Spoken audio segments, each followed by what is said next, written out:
Hello, this is Idodmg and welcome back to the channel. In this Titan Quest 2 video, I want to talk to you about my Battlemage. That's right, we're pairing up the Mastery Earth and Warfare to make a Battlemage, and the skill I focused on for this build is Fissure. I decided to see how much crit chance I could possibly get, because if you go above 100% crit chance, you unlock super crits.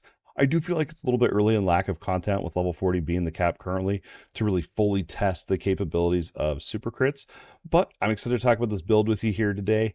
This build is going to be focusing on, as I said, Fissure. We're going to be buffing that up by getting 3 stacks of Overwhelm with our basic attack and then spending them with Fissure. We're also going to be using the Rage mechanic, stacking up stacks of Rage, Ring of Flame, as well as Doom Horn for some nice debuffs to bolster up the damage of Fissure. So the basic rotation is going to be using your primary attack 3 times. So you want attack speed to get those 3 stacks of Overwhelm quickly.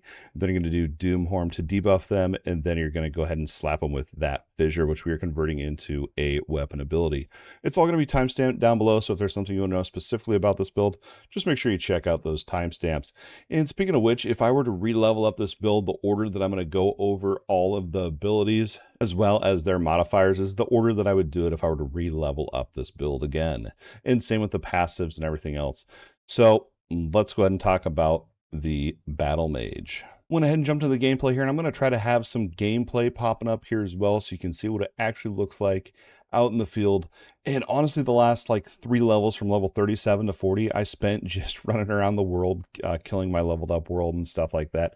But before I get off track here, let's go ahead and jump into the skills and active abilities. Our very first ability you're going to want to pick up here is a tier 1 ability, and this is Fissure. This is our main damaging ability. The very first thing you want to do when you're leveling up, I always go for additional fissures, and then I'll grab Overwhelm. After that, though, you're going to want to grab your Slam attack. What this is going to do is make the damage of the skill actually be based off of your weapon damage. We're going to be doing a dual wield setup here. We're going to break down items and everything like that a little bit later in the video, but for Fissure, you're going to want that Slam attack, and it's massive. You can see the damage here just go up just by that one node.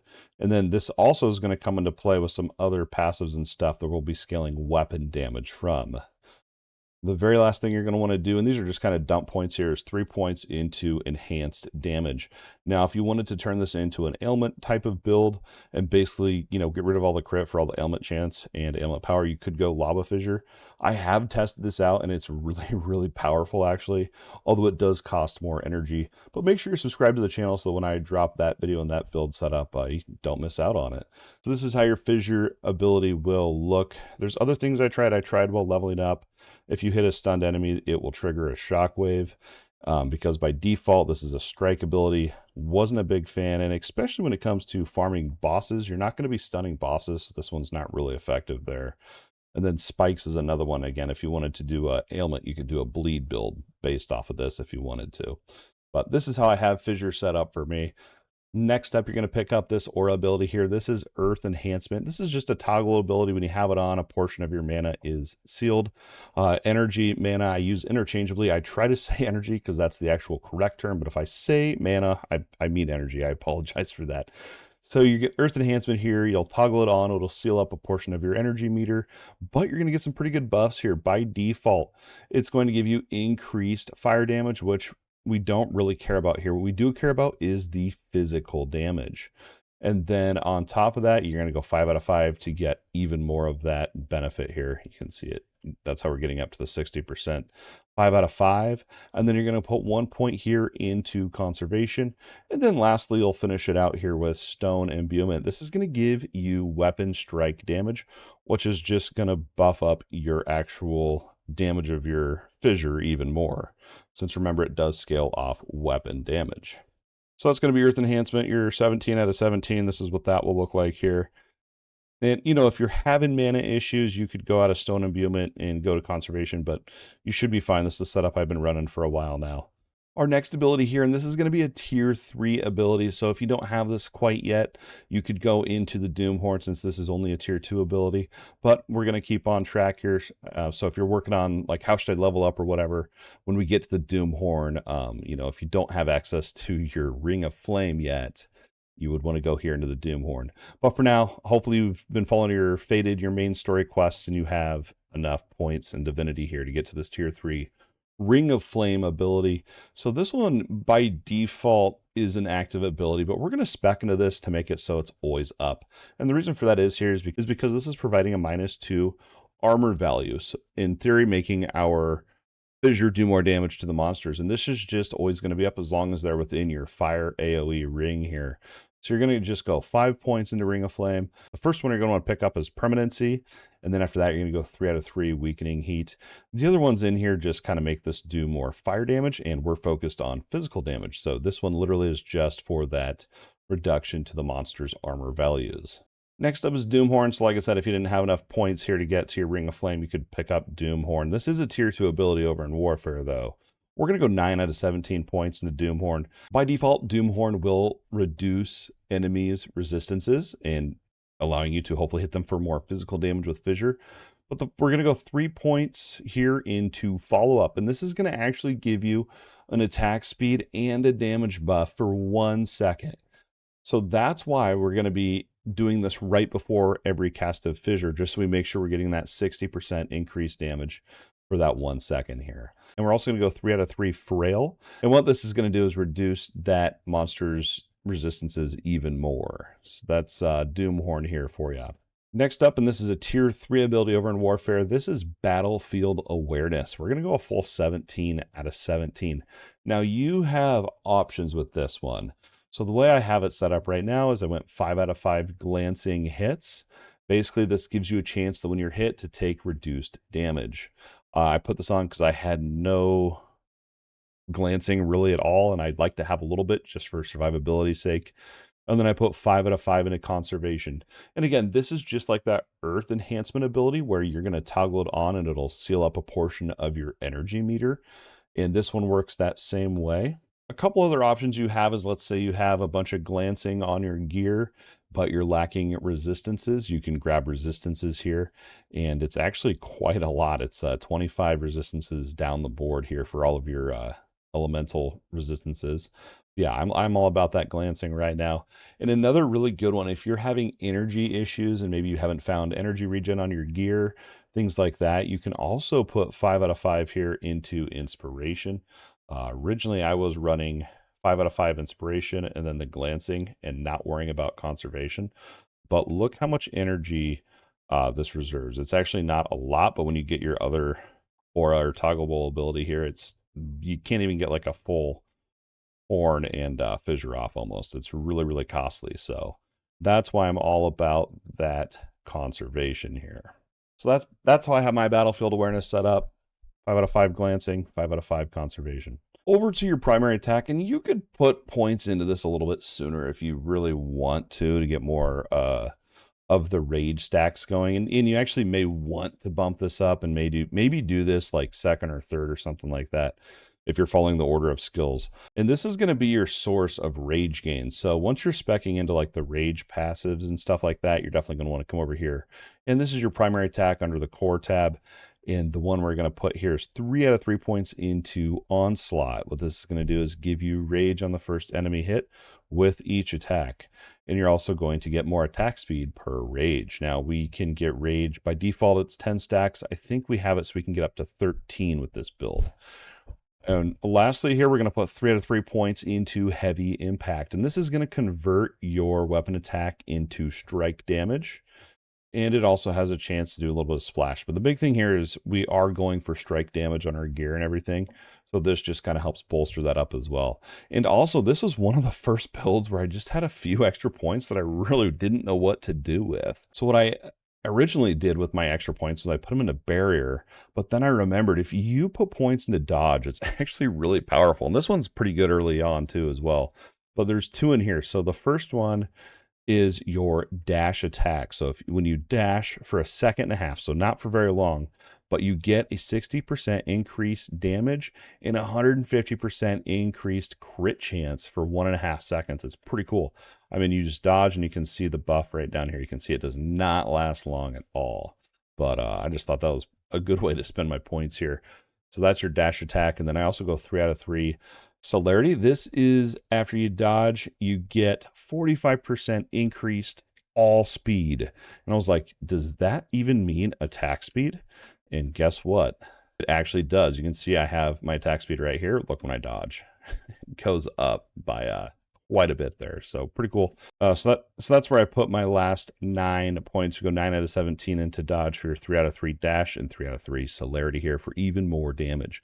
So I guess we should add that here into our rotation. So your rotation is actually going to be your 3 primary attacks, dodge, horn, fissure for maximum damage. That's going to be your rotation here. Those are all of your active abilities. And let's go ahead and talk about passives. When you very first start out, you're going to want to put points here into weapon proficiency. This is going to give you damage with weapon attacks and attack speed. Attack speed is ultra important here. The feats we're going to go into is attack speed and crit chance. Those are going to be 2 of our main stats, actually, that we're going to be looking for. After that, you're going to come over here to Martial Expert. This is going to give you physical damage. Sure, there's bleed and stagger chance. We really don't care about that. It's for the physical damage, and even more so the feats over here, physical damage as well as strike damage. After that, you can come back to your Earth Tree if you want to. You're going to be putting points here into Arcane Abundance for maximum energy. And you can also get regeneration. We only do 4 out of 8 points here just because the 8.1 wasn't too appealing for me. I don't know, personal preference here. And then after that, you're going to want to go into your Earth Wielder. You're going to get your attack speed here, which is, we've already talked about one of the main stats here. And then crit chance and attack damage for your feats. This one's an 8 out of 8 passive. And the last one you're going to grab on Earth is the Earth Attunement passive. And this is going to give you physical damage right here. And the feats we're going to grab is weapon damage, and it also has attack speed on there. And then also area damage. If we look at our Fissure ability, it does actually have the area tags. We're actually getting a damage buff from this feat as well. So those are the only 3 Earth passives here, is your Arcane Abundance, Earth Wielder, and Earth Attunement. Back over to Warfare, though, we already touched on the first 2. The next one you would go for here in Warfare is going to be Combat Rush. Basically, whenever you hit an enemy with a melee skill, which is going to be literally all the time, you get 45% increased damage and 20% increased movement speed for 1 second. It's only 1 second, so the movement speed's it's only 1 second, but it's still pretty good here. We're going to go 8 out of 8 here, and that's where you get all the increase. The increased damage is nice because even though it's only 1 second, it's going to be all the time. I mean, everything you're casting pretty much is a melee skill, so it will be in effect. And then the feats we're going to grab here is your Combat Rush, increased weapon damage here. Remember, Fissure does scale off weapon damage, so that'll be bolstering that up. And then we're also going to get health regeneration. Not as massive. You could do armor instead of regeneration if you wanted to. But that's how I have my Combat Rush set up. Next, you're going to go over here, and once you're putting points over here into Battle Rage, remember this is when you'd be wanting to put points into your primary attack as well, so that you're gaining rage and you're actually putting this passive to good use. But what we're going to do here is you're going to get 3 more maximum rage, so that'll get us up to where you can have 13 stacks of rage. It's not the most you can have, but it's pretty good for this build. And then you're also going to get Rage Overflow. Whenever you go past the 13 stacks, you heal for 10 health. This one's not that massive really either. So what Rage does here, I guess we should touch on that instead of just telling you should get it. What it actually does is it decays over 3 seconds here. We already talked about how many stacks. But what it does is it gives you attack damage and attack speed per stack, 1% per stack. So you're getting up to 13% attack speed and 13% more total attack damage per stack. So Rage is pretty good here. And I know I was showing the Leap tooltip here, but it was just to show you the Rage gain. We're not actually going to go into Leap into this.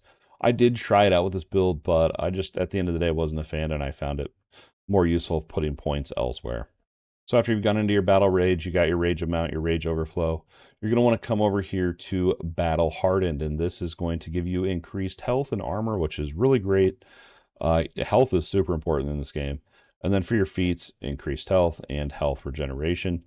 After that, you're going to come over here to Second Wind. This is going to give you more health regeneration, and then also you get more regeneration per rage, and you can get up to 13 stacks. So that's what, 39% increased health regeneration, if my math's correct on that one. I don't know. I feel like the health regen's nice, sure, but I feel like I definitely need more. And I think we're just going to see that once the game has more content and the level cap is a little bit higher as well. Lastly here, we just have 2 dump points. I just went into Versatile Defense for increased armor, resistances, and dodge cooldown rate. It's 2 points. You can kind of do whatever you want with those ones, but That's pretty much going to be how I spent my passives here. Before we dive into the stat priority and gear and all that, let's go ahead and touch on attributes here. You can see where I've put my points here. The big thing here is making sure we're getting points into fitness, and this is going to be so that we can get more strike damage, because that's what type of damage we are dealing with this build. So fitness, which you gain from agility, and might, it's 1 point of might is 3 fitness, and same with agility. 1 point of agility is 3 fitness. But if you go into vigor, it's only 1 point of vigor is only 2 fitness. So you actually gain more from agility and might. However, you know, vitality or vigor, not vitality. Vigor is really nice because it gives you more health, so it's also good. But you're primarily going to be going into agility and might over here. And as far as, you know, how much, it just depends. When you're leveling up, for me anyway, I like usually get all my attributes to 60. And then once I realize that I'm just going for my main ones, I'll, you know, reset them or whatever. You're probably going to want at least 200, I think it is, agility, and then just dump the rest into might here would be how I would go with my attributes. But the big one here is fitness for that strike damage. Now, when it comes to your stats, there's quite a bit here. We will break down every piece of gear by item slot, but the most important stat you're going to be looking for on your weapons is the most weapon damage. I mean, oftentimes just the damage on the weapon is better than some of the actual affixes. Like you can see this weapon has cast speed, which we're not even casting spells, so it's useless. And vitality I don't care about, but the weapon damage on there was so good. I'm just trying to find a better rolled version of this with actual affixes I want. And those affixes you're going to be looking for is crit chance, attack speed. You're going to be looking for strike damage, physical damage, energy. Over here on my helmet's a good one. Energy, energy regen, energy reserved. You're also going to be looking for, as we talked about, might and agility. And then when it comes to your defenses, I always go for resistances and health, and sometimes health regen also, although health regen is usually not that great, but maybe we need more of it here on this build since we have so much increase. Maybe we need more of the actual regen base there. Maybe that could be why it's not as good. But those are going to be the stats you're looking for. Again, the top 3 you're looking for here, other than your weapon damage, is going to be crit chance, strike damage, and attack speed. And let's go ahead and break this down by item slot. Ignore my messy inventory, by the way. Yes, I need to do a little bit of housekeeping here on this dude. So over on your helmet, I already touched on this one. You're going to be wanting energy. Regeneration is the first priority you're going to want on your helmet. After that, you want energy, energy reserved if you can get both, and then resistance. Over on your shoulders, and these ones are not perfect, but what you're going to be looking for on these is crit chance, might and or agility, and then also health and resistances. Over on your chest piece, you're going to be looking for Vite, Vigor, and or agility on there for those attribute points. Other than that, though, you're going to be looking for health, health regen, and resistances. Now, down on your weapons, these are the exciting ones. As I talked about, it's the weapon damage that's super duper important here. You can see mine are a little bit messy, but we already talked about this weapon here. The vitality and cast speed we really don't want. So the base item we're going to be looking for here is one that gives you attack speed if you can find it. I haven't found any higher level versions of this axe. Maybe it's just bad RNG. But beyond the base, what you're actually going to be looking for here is you're going to be looking for crit chance is number 1 priority. And you can also get increased weapon damage somewhere in here, weapon attack damage. You can also get increased strike damage, physical damage, and then attack speed. Those are going to be your main priority here on weapons. I know that was a little bit confusing here, so I'm just going to recap on it. The top 3 things you're looking for is weapon damage, crit chance, attack speed, and then strike damage, physical damage. Pretty much. You'll be covered here. And the other cool thing here, you can see this weapon has pierce and strike damage on it. But if you remember, my core or my primary attack is converted fully over to strike damage. We don't have that over here for Fissure, but it's all right. It's all good. It still is a pretty decent weapon. Over here on your neck piece, here's the one I have on. It's a triple resistance energy barrier. Not really what you're going for, but I did need the resistances. The dream necklace that you would be looking for here, I'll leave mine up. Again, not what you're going for, but you're going to want to find one that has agility and or might, energy regen, plus to energy, minus energy reserved, and then resistances. You could switch out for kind of any of those. But the important thing here is going to be the energy regen is going to be huge for this build. Over on your rings, so there is a unique ring you can use for this build called Captain's Signet. I actually got this from gambling. If you didn't know that, yes, there's a gambler in this game. Right now I'm at Paragraph's Village. I know I said that totally wrong, but I'm at the main village here, and the gambler is right up here. You can see the scavenger. If you go over here, you can actually gamble. So from the main city, it's straight up here. And I can show you what that dude looks like real quick. Here we are, we're at the scavenger, the gambler. It's this little bird looking icon thing here. Is that a bird? I don't really know what it is. But this is the dude that I got the ring from. You just come in here. It's down here on Mystery Ring right here. And it's level 40. It's about 8K a pop. I think I got it in like 5 or 6 tries. I was pretty impressed with it. But anyway, the reason this ring's really good is you get increased damage to weapon attacks, and Fissure is a weapon attack. On top of that, you get plus to all magic resistances, and then the armor and barrier is nice as well with that damage, because I had a really, really well-rolled yellow ring, even with high crit chance and everything, and the sheet damage on here was just so much better. But the ring, if you don't have access to this one, if you don't have access to Captain's Signet, the yellow ring that you're going to be looking for, number one priority on rings is going to be crit chance. Other than that, you can go for energy, you can go for resistances. I don't know if you can get strike or physical damage on rings, but if you can, I'd go for those. I don't think I've seen that, so I don't think that you can. But yeah, number one priority is going to be crit chance, anything with energy resistances. Over near arms, and this is an exciting item slot because you can get attack speed on these things. Oh, and the base item here, I guess I didn't cover that when I first started here, is just going to be anything that requires agility or might, basically, here. I'm not super obsessed with, like, over my mage builds, I typically will go with, like, barrier base items, but over on here, their resistances, dodge, they're not, the bases on the armor is not as important. But back to your arms, you can get attack speed on these things, number one priority there. You can get physical damage, and then I would go for resistances. I haven't seen crit chance roll on arms. Doesn't mean it doesn't exist, I just haven't seen it. Then on your boots, your number one priority here is movement speed, as always. Most important stat. You're also going to be looking for might, agility, and or vigor. And then you're also going to be looking for resistances. Last but not least, our potions. Over on your health potion, you want plus to health. And over on your energy potion, as always, if you've seen all my other guides, it's always the same thing on potions. You're looking for energy regeneration and then literally anything else that you can find. Mine has plus to maximum energy for 5 seconds, which is actually pretty nice.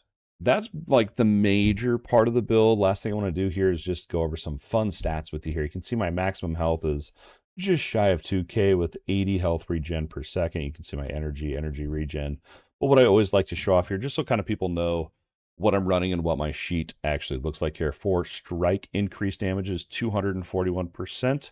Now down here, I went back to Paragraph's Village here because I wanted to show you this. So over here on the global crit chance, this is going to be, so the way that you unlock super crits that I mentioned at the beginning of the video here, and it's actually in your tutorial. But basically, if you have 100% chance to crit, you're going to crit all the time, but any percent above that has a chance to become a super crit, which I was really pumped for, but I think I've found like the limit on crit chance you can get. And if anyone's, has found a way to go beyond this, let me know. So here's my global. You'll see right now, here's my global right here. You'll see it's under 100% because I was experimenting with this Captain's Signet ring that we've talked about. But if we throw this ring on here, you can see I have 122% global crit chance. That means I have a 22% chance to super crit. And in my testing, I really haven't noticed this being that massive. I will say, for the sake of this build, the Captain's Signet is just better in terms of damage.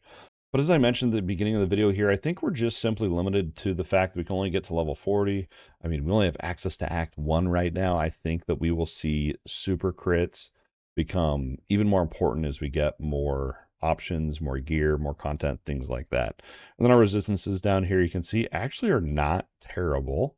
And my glancing is only 12, and I believe that's because I don't have my battlefield awareness on here. Now it should be, yeah, 37%. It's pretty good.